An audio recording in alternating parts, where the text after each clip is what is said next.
అంత గొప్ప దేవుని ఆరాధించే భాగ్యాన్ని నాకు దక్కాది, నీకు దక్కాది. దాన్ని మనం చాలా గొప్పగా భావించాలి. దయచేసి గమనించాలి. నేను కింద నిలబడ్డప్పుడు ఒక చెల్లి నాతో మాట్లాడేది. అమ్మా మీరు ఎక్కడ ఉంటారు అని అడిగితే ఏదో ఒక ప్లేస్ చెప్పేది. నాకు 18 సంవత్సరాలు అయిపోయింది నా భర్త చనిపోయాయని. నాకు చాలా బాధ వేసింది. పిల్లలు ఉన్నారా అమ్మా అంటే ఉన్నారు అని. ఏం చేస్తారమ్మా అంటే పాప బిఎస్సీ అగ్రికల్చరల్ చదువుతూ ఉంది, అయితే పాప స్టేట్ ఫస్ట్ వచ్చింది అన్నది. నా మతిపోయింది. అంటే బిడ్డల్ని ఎంత చక్కగా పెంచుకునింది ఆ తల్లి. భర్త చనిపోయి 18 సంవత్సరాలు అయిపోయింది. తరువాత తన కుమార్తె స్టేట్ ఫస్ట్ రావటానికి ఆ తల్లి సహకరించేది. ఆ తల్లిని చూస్తే చాలా అంత పెద్ద చదువరి కాదు. అయితే తన బిడ్డల విషయంలో భర్త చనిపోయిన తర్వాత ఎంత కష్టపడి ఉంటుందో, ఎంత ఏడ్చి ఉంటుందో, బిడ్డలు పైకి రావాలని ఏ ఇంట్లో ఏ పాసి పనో ఏ కూలి పనో చేసి బిడ్డల్ని చదివించుకుంది. నేను అడిగాను, బాబు ఏం చేస్తాడమ్మా అని. బాబు డిగ్రీ చేస్తూ ఉన్నాడు, అయితే ఓ పెట్రోల్ బంకులో చేస్తూ ఉన్నాడు. డిగ్రీ చేసి పెట్రోల్ బంక్ అంటే ఆమె అనింది, పెట్రోల్ బంకులో పని చేస్తూ చదువుకుంటూ ఉన్నాడని.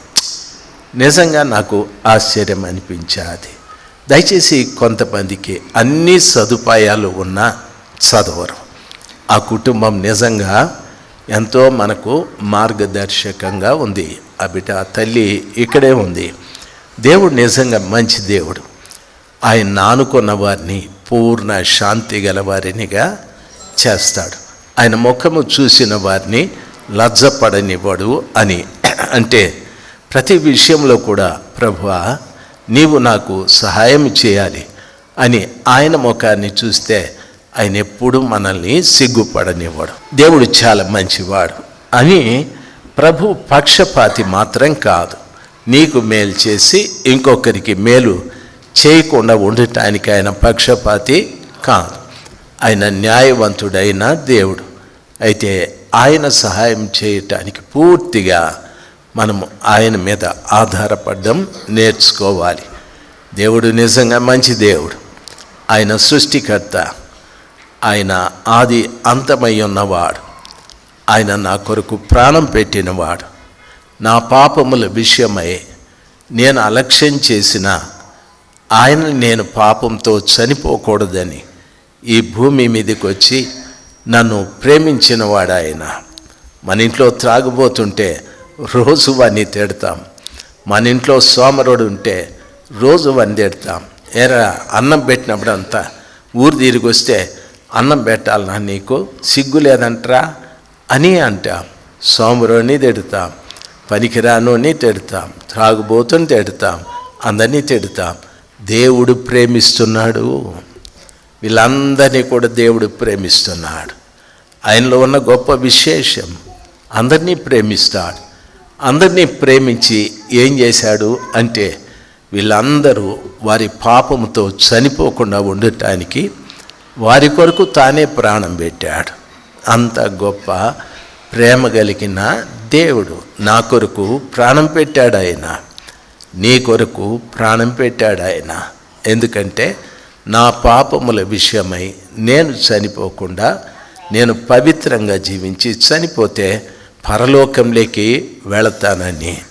ఆ పరలోకానికి వెళ్ళటానికి ఆ కృపగల దేవుడు నా కోసం దేవుడుగా ఉండే భాగ్యాన్ని విడిచిపెట్టి నరుడుగా ఈ లోకంలోకి వచ్చి మనందరి కోసం యాగపశువుగా బలి చనిపోయాడు. ఎంత గొప్ప దేవుడు. గత రాత్రి యవనస్తుల కూడికలో 112వ కీర్తన చెప్పాను. దాంట్లో 4 క్యారెక్టర్స్ ఉన్నాయి. మొదటి క్యారెక్టర్ ఏమిటంటే యెహోవా యందు భయభక్తులు కలిగిన వారు. రెండవ క్యారెక్టర్ ఏమిటంటే యథార్థవంతులు అంటాడు. మూడవ క్యారెక్టర్ ఏమిటంటే నీతిమంతులు అంటాడు. నాలుగవ క్యారెక్టర్ ఏమిటంటే భక్తిహీనులు అంటారు. ఈ 4 క్యారెక్టర్లలో మనది ఏ క్యారెక్టరో మనం చూసుకోవాలి. ఒక్కొక్క క్యారెక్టర్కి దేవుడు గొప్ప గొప్ప ఆశీర్వాదాలు చెప్పినారు. మొట్టమొదటిది, యెహోవా యందు భయభక్తులు కలిగిన వారు. యెహోవా అంటే చెప్పాను, ఎల్లప్పుడూ ఉండు దేవుడని. మనము ఆ దేవుని యందు భయభక్తులు కూడా ఎల్లప్పుడూ ఒకటే రీతిగా ఉండాలి.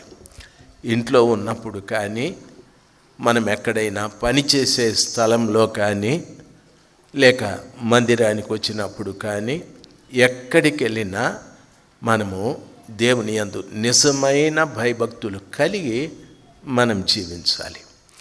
ఆ రీతిగా నిజంగా దేవుని యందు భయభక్తులు కలిగి మనం జీవిస్తే బైబిల్ చెప్తుంది, వాని సంతతి వారు భూమి మీద బలవంతులవుతారు అంటాడు.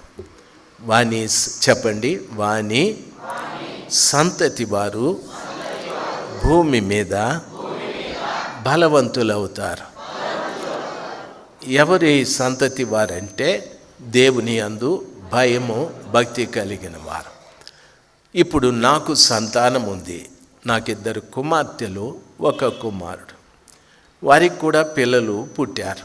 అయితే నా సంతతి వారు బలవంతులుగా ఉండాలి అంటే నేను యెహోవా యందు భయము భక్తి కలిగి ఉండాలి. నా పిల్లల్ని నేను అంత చదివించాను, ఇంత చదివించాను, నా పిల్లలు అక్కడ చదువుతున్నారు, ఇక్కడ చదువుతున్నారు అనేది మన భాష. దేవుని భాష ఏమిటంటే, నీవు నా యందు భయభక్తులు కలిగి ఉంటే నీ సంతతి వారు, దానర్థం నీ తరువాత తరం, వారి తరువాత తరం, వారి తరువాత తరం, సంతతి వారు అందరూ బలవంతులగుదురు అని అంటారు. బలము అనేది శరీరంలో ఉండేది కాదు. బలం అనేది తెలివితేటల్ని బట్టి వచ్చేది కాదు. బలం అనేది మనం సంపాదించే ధనాన్ని బట్టి కాదు. ధనం వస్తుంది, పోతుంది. లేక నువ్వు చదువుకుంటే ఉద్యోగం వస్తుంది, పోతుంది. శరీరంలో బలం ఉంటే కొంతకాలం ఉంటుంది, పోతుంది. అయితే బలం అంటే దేవుని యొక్క బలం నీ సంతతి వారి మీద ఉంటుంది. దేవుని బలం ఏది అంటే దేవుని వాక్యం. అపోస్తుడైన పౌలు హెబ్రీ పత్రికలో అంటాడు, దేవుని వాక్యము సజీవమైనది, అది బలము కలది అంటాడు. నా సంతతి వారిలోకే దేవుని వాక్యం అనే బలం వస్తుంది. రెండవది, పరిశుద్ధాత్మ మీ మీదికి వచ్చినప్పుడు మీరు శక్తి పొందుకుంటారు అంటాడు. అంటే నా సంతతి వారిలోనికి పరిశుద్ధాత్మ అనే శక్తి, ఆ బలం వస్తుంది. మూడవది యేసు ప్రభుల వారిని గురించి మాట్లాడుతూ యెషయా ప్రవక్త అంటాడు, ఆయన ఆశ్చర్యకరుడు, ఆలోచనకర్త, బలవంతుడైన దేవుడు అని. ఈ 3 కూడా యేసయ్య, వాక్యము, పరిశుద్ధాత్మ, ఈ 3 బలమైనవి. అవి నా సంతతి వారి మీద ఉంటుంది. నేను భయభక్తులు కలిగి ఉంటే, నా భార్య భయభక్తులు కలిగి ఉంటే, నా సంతతి వారిలో ఈ బలం పనిచేయడం ప్రారంభిస్తుంది. ఒక తల్లి నా పిల్లల్ని మార్చమని ఏడవాల్సిన పని లేదు. ఒక తండ్రి నా బిడ్డల్ని బాగు చేయమని ఏడవాల్సిన పని లేదు. ఒక తల్లి కానీ తండ్రి కానీ దేవుని యందు నిజమైన భయభక్తులు కలిగి ఉంటే దేవుడు వారి సంతతి మీద, వారి సంతతి వారిని బలపరుచును, వారి సంతతి వారిని బలపరుచును. మీకు తెలియకుండానే మీ పిల్లలు యేసయ్యని కలిగి వాక్యం అనే బలము చేత, పరిశుద్ధాత్మ అనే బలము చేత వారు జీవించటానికి ప్రభు కృప దయచేస్తాడు. కాబట్టి ఉదయకాలమందు ప్రతి తల్లి తండ్రికి నా మనవి, బిడ్డల భవిష్యత్తు గురించి ఎంతో ఆలోచిస్తారు. బిడ్డల భవిష్యత్తు మీ చేతుల్లో లేదు, మన చేతుల్లో లేనిది. మీరు కన్నారు కానీ వారి మనస్తత్వాలు కానీ వారి భవిష్యత్తు కానీ మీకు తెలియదు. వారి మనస్తత్వం అంటే వారి మనసులో ఉన్న ఆలోచనలు, కోరికలు మీకు తెలియవు. వాళ్ళు ఎట్లా జీవించాలనుకుంటున్నారో లేక ఏం చేయాలనుకుంటున్నారో తెలియదు. సడన్గా ఒక్కరోజు వాడు త్రాగుబోతుగా కనిపిస్తాడు. సడన్గా ఒక్కరోజు కూతురు నేను వాడిని ప్రేమించానంటారు. ఆ రోజు తల్లి తండ్రి గుండె బాదుకొని నేను నిన్ను ఇట్లా పెంచలేదు, చాలా మంచిగా పెంచాను, నువ్వు మారాలని నువ్వు బాగుండాలని ఎంతో నీ కొరకు చేశానని తల్లిదండ్రి అంటారు. ప్రతి తల్లి తండ్రి పిల్లల కోసం ఎంతో చేస్తారు. వారి మానం వారి ప్రాణం అని పెడతారు. తల్లి తండ్రి చెయ్యరాని పనులు చేస్తారు. తల్లి తండ్రి అంటే కూలి చేస్తారు, నాలు చేస్తారు. ఎవరింటి దగ్గర పడిగాపులు పడి వాళ్ళు పెట్టిన అన్నం తింటారు. వాళ్ళు ఎంగిలి అన్నం తీసుకొస్తారు, తింటారు. తల్లి తండ్రి పడే బాధలు అన్నీ కావు. వారి మానము ప్రాణము పెట్టి బిడ్డల్ని పెంచి పెద్ద చేస్తారు. అయితే ఆ పిల్లలు సరిగా లేకపోతే ఆ తల్లి తండ్రి గుండె కోత ఎంత భయంకరంగా ఉంటుందో. దేవుని పిల్లలుగా మీకు చెప్తున్నాను, తల్లి తండ్రి మీ మాన ప్రాణాలు పెట్టి పిల్లల్ని సాకడం మీ ధర్మం. అయితే మీ సంతతి వారు బలవంతులుగా ఉండాలంటే ప్రతి తల్లి తండ్రి దేవుని యందు నిజమైన భయము భక్తి కలిగి ఉండాలి. నిజమైన భయము భక్తి కలిగి ఉండాలి. బైబిల్ ఆ రీతిగా సెలవిస్తుంది. వారిలోకి బలమైన యేసుప్రభుల వారు, బలమైన వాక్యము, బలమైన పరిశుద్ధాత్మ మీ సంతతి వారిలో అలాగ కలిగి వాళ్ళు జీవిస్తారు. నా మాటలు మీకు అర్థమైతే ఒకసారి హల్లెలూయా చెప్దాం. ఒకవేళ ఇంతవరకు దేవుని యందు భయభక్తులు లేవేమో మనకి, ఒకవేళ ఉన్నట్టు నటిస్తూ ఉన్నామేమో, తప్పేమీ లేదు. ప్రభు మిమ్మల్ని ఏమీ అసహించుకోడు. ఈ రోజు నుండి నైనా ప్రభా నిజమైన భయభక్తులు కలిగి జీవిస్తామయ్యా, మీ ఎదుట మేము నటించాం. మా జీవితాలు చెడుగా, నా సంతానం చెడుగా మారిపోకూడదయ్యా అని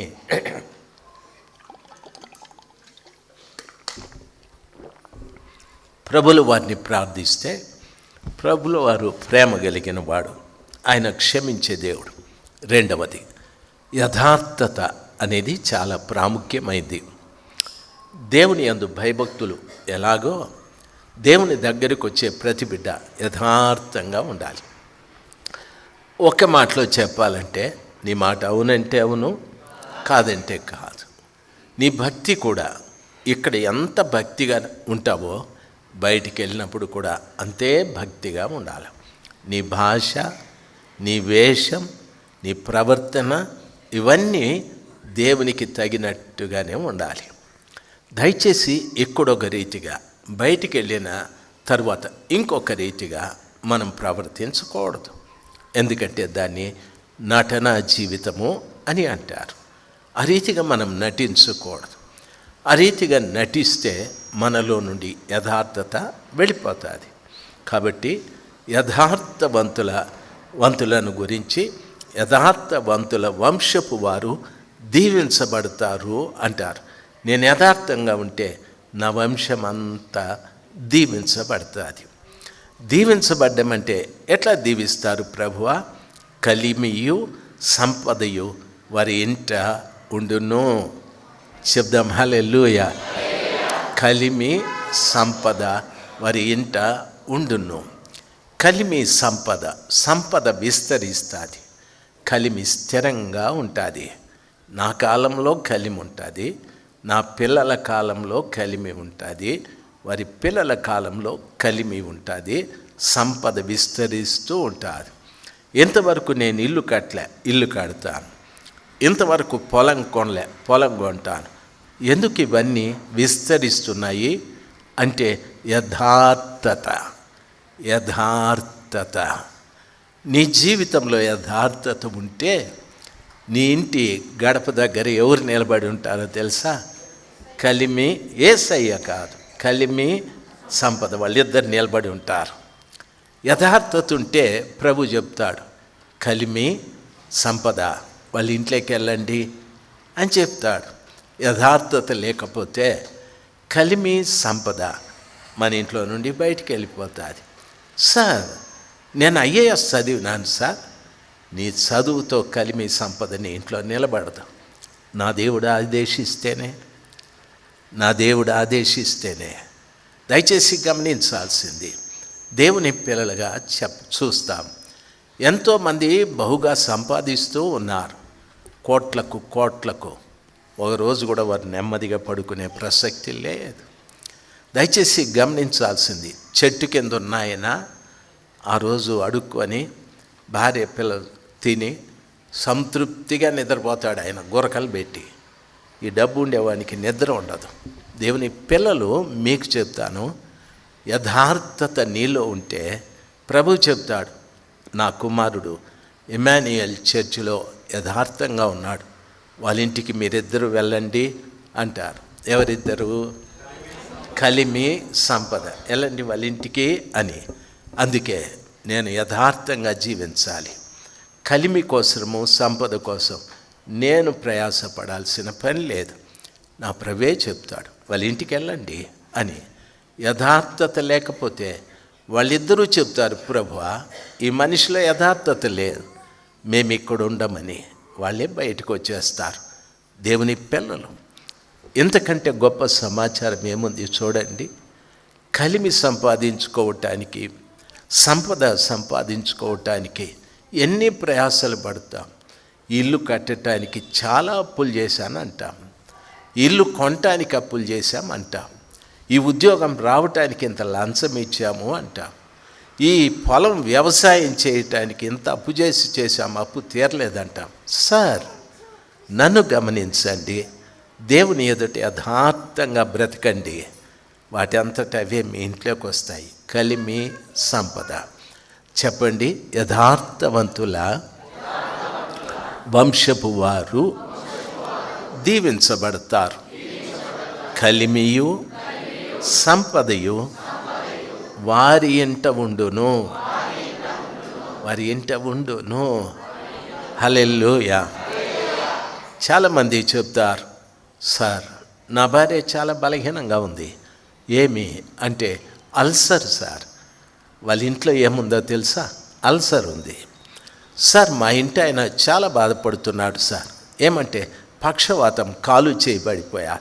వాళ్ళ ఇంట్లో ఏముందంటే పక్షవాతం ఉంది సార్. మా భార్య క్యాన్సర్తో బాధపడుతుంది, ఆ ఇంట్లో క్యాన్సర్ ఉంది. మన ఇంట్లో కలిమి సంపద ఉండాలని తండ్రి ఆశ, నువ్వు నమ్ముకున్న దేవుని ఆశ. అయితే యథార్థంగా ఉండు. యథార్థంగా ఉంటే అవి రెండు నీ ఇంట్లోకి రావటానికి ప్రభు సహాయం చేస్తాడు.